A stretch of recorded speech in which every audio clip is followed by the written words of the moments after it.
భరద్వాజ గారు ఇప్పుడు issue burning topic వీధి కుక్కలు వాటిని నిర్బంధిస్తున్నారు, వాటి స్వేచ్ఛను హరిస్తున్నారని చెప్పేసి సెలబ్రిటీలు మొత్తం కూడా సోషల్ మీడియా మొత్తం కూడా సదా గారు అయితే ఏడుస్తూ వీడియో పెట్టారు, లేకపోతే అడివిశేషి గారు జడ్జికి లేఖ రాశారు, రామ్ గోపాల్ వర్మ గారు స్పందన మరోలా ఉంది, సెలబ్రిటీలు మొత్తం స్పందిస్తున్నారంటే ఢిల్లీలో జరిగినటువంటి వరుస దాడుల నేపథ్యంలో సుప్రీంకోర్టు 8 వారాల లోపు వీధిలో ఉన్నటువంటి కుక్కలన్నింటినీ పునరావాస కేంద్రాలకు పంపించండి అని ఆదేశించింది. ఓకే, 8 వారాల లోపు ఈ కార్యక్రమం పూర్తి చేసి నివేదిక సమర్పించాలి కోర్టుకి అని చెప్పిన నేపథ్యంలో వెంటనే యంత్రాంగం రంగంలోకి దిగి వీధి కుక్కలను తీసుకెళ్లి పునరావాస కేంద్రాల్లో పెట్టేటువంటి కార్యక్రమం మొదలైంది.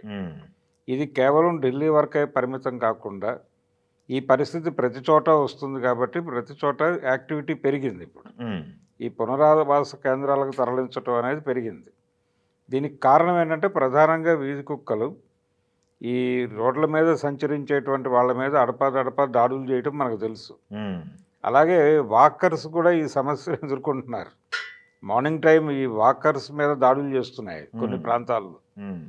ఇప్పుడు ఢిల్లీలో జరిగినటువంటి ఇన్సిడెంట్లో ప్రధానంగా ఈ వాకర్స్ మీద జరుగుతున్న దాడులే రిపోర్ట్ అయినాయి. ఓకే, ఇది అన్ని ప్రాంతాల్లోనూ ఉంది, హైదరాబాద్లో ఉంది, ప్రతి ప్రాంతంలోనూ. ఎప్పుడు అవి ఎలా రియాక్ట్ అవుతాయో అర్థం కావట్లేదు. అంటే వాటిని అర్థం చేసుకుని వాటికి అనుగుణంగా మూవ్ అయితే కనుక అవి ఏమీ చేయవు అని చెప్తున్నారు.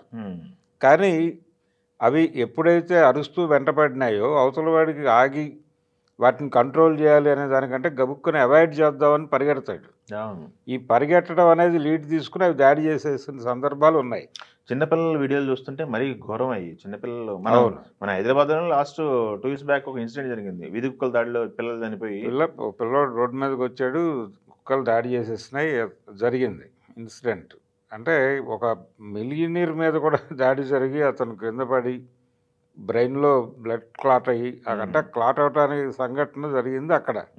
వాకింగ్ నుంచి వస్తూ ఉండగా అక్కడ నుంచి హాస్పిటల్కి వెళ్ళిన తర్వాత వాళ్ళు రిపోర్ట్ చేశారు ఇది పరిస్థితి అని. దానికి రూట్స్ ఎక్కడున్నాయంటే ఈ కుక్క వెంటపట్టడం దగ్గర ఉంది. కాబట్టి ఇలాంటి దారుణాలు చాలా రిపోర్ట్ అయి ఉన్నాయి.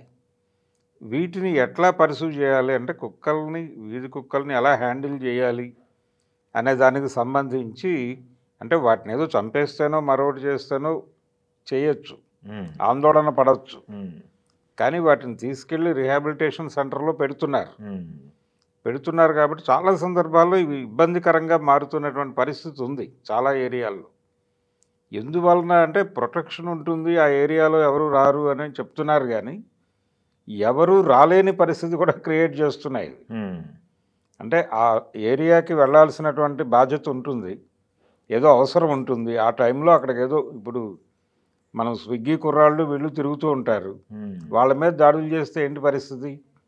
అలాగే కొన్ని సందర్భాల్లో ఎక్కడో హత్య జరుగుతుంది, ఆ ప్రాంతాన్ని చేరుకోవడానికి ఒక రిపోర్టర్ ఎవడో బయలుదేరుతాడు, ఆ వెడుతున్నటువంటి క్రమంలో వీధి కుక్కలు దాడి చేసి విపరీతంగా గాయాలు పాలైపోయినటువంటి రిపోర్టర్ల కథలు కూడా తెలుసు నాకు. అవునా? అంటే విజయవాడలో ఒక ఆంధ్రజ్యోతి రిపోర్టర్ మీద అలాగే కుక్కలు దాడి చేసినాయి. ఇలాంటివి అనేక సంఘటనల్లో మనకి అవి హైలైట్ అవుతూ ఉంటాయి. ఈ హైలైట్ అయినప్పుడు అక్కడికక్కడ వాటిని కంట్రోల్ చేయటం మరొకటి లేదు, ఎవరైనా అడాప్ట్ చేసుకోవచ్చు లోకల్గా. ఇప్పుడు ఒక డిస్కషన్ పాయింట్ ఏంటంటే వీళ్ళంతా కుక్కల యొక్క స్వేచ్ఛని హరిస్తున్నారు కదా అని చెప్పి సెలబ్రిటీస్ అంతా సోషల్ మీడియా కానీ వివిధ రకాలుగా స్పందిస్తున్నారు. బట్ ఇంకొక వాదన ఏంటంటే కుక్కలకు ప్రాణాలకున్న విలువ మనుషులకు లేదా అని చెప్పి ఇంకొక వాదన. మనుషులకు లేదా అనేది ఒకటి. రెండోది, ఈ మాట్లాడుతున్నటువంటి సెలబ్రిటీస్ ఎవరు కూడా రోడ్డు మీద తిరిగే వాళ్ళు కాదు. రోడ్డు మీద తిరిగే వాళ్ళకి ప్రాబ్లంగా మారుతున్నాయి ఇవి. వీళ్ళు కారుల్లో తిరుగుతారు, మనుషులకు ఎవరికి కనిపించకుండా ఫిలిం కోటెడ్ గ్లాసెస్ వేసుకుని తిరుగుతూ ఉంటారు వీళ్ళు. కాబట్టి మీకేం తెలుసు మా బాధలు అంటున్నారు, మీకేం తెలుసు మా బాధలు అని పాదచారుల గొడవ. ఓకే, వీళ్ళు అంటే సైకిల్ మీద వెళ్తున్నా లేకపోతే 2-wheeler మీద వెళ్తున్నా మీద పడిపోతున్నటువంటి సందర్భాలు కూడా కొన్ని చోట్ల ఉంటాయి. అవును, అంటే అవి దేనికి ఎలా రియాక్ట్ అవుతాయి అనేది చాలా సెన్సిటివ్ విషయమే. అవే కాదు, ఇంట్లో పెంచుకుంటున్నటువంటి పెంపుడు జంతువులుగా చూసుకుంటే పెట్ డాగ్స్ కూడా యజమాని మీద దాడి చేస్తున్నటువంటి సందర్భాలు కూడా చూసాం మనం. అవును అవును, యజమాని చంపేసిన సందర్భాలు కూడా ఉన్నాయి. ఉన్నాయి.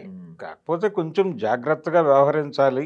వాటితో ఎలా ఉండాలి, దానికి సంబంధించినటువంటి ఓ తర్ఫీదు వ్యవహారం ఉంటుంది. వాటిని కూడా ట్రైన్ చేస్తారు. అయితే వీటికి ఆ ప్రాపర్ కేర్ ఉండదు. ఆ కేర్ లేకపోవటం అంటే లోకల్గా వీళ్ళు అడాప్ట్ చేసుకుని అలాంటి సెంటర్ లోకల్గా ఏమైనా ఏర్పాటు చేయగలరా అనేది చూస్తే బెటర్. అలా కాకుండా ఈ విపరీతంగా ఆవేదన వ్యక్తం చేయటం, ఇదేదో స్వేచ్ఛను హరిస్తున్నారు అని ఇలా మాట్లాడేసరికి పబ్లిక్ రియాక్షన్ వేరేగా ఉంటుంది. ఇప్పుడు పబ్లిక్ రియాక్షన్ చూసి, జరుగుతున్న సంఘటనలను చూసి ప్రభుత్వం వీటి కోసం చేయాల్సినటువంటి కార్యక్రమం ఏమిటి, ప్రజలు ఇబ్బంది పడకుండా, ఇక్కడ పర్టికులర్గా కుక్కలు ఇబ్బంది పడద్దు, రోడ్డు మీద తిరిగే పబ్లిక్ కూడా ఇబ్బంది పడద్దు.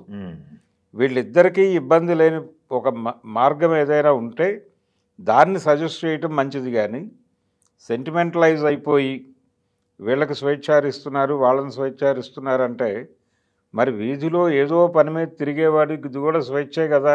అంతే.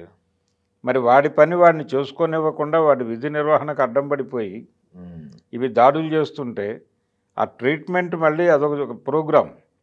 ఇప్పుడు రాబీస్ అనేటువంటి వ్యాధి వస్తుంది అని చెప్తున్నారు. దానికి సంబంధించినటువంటి వ్యాక్సినేషన్ ప్రోగ్రామ్ ఒకటి ఉంటుంది.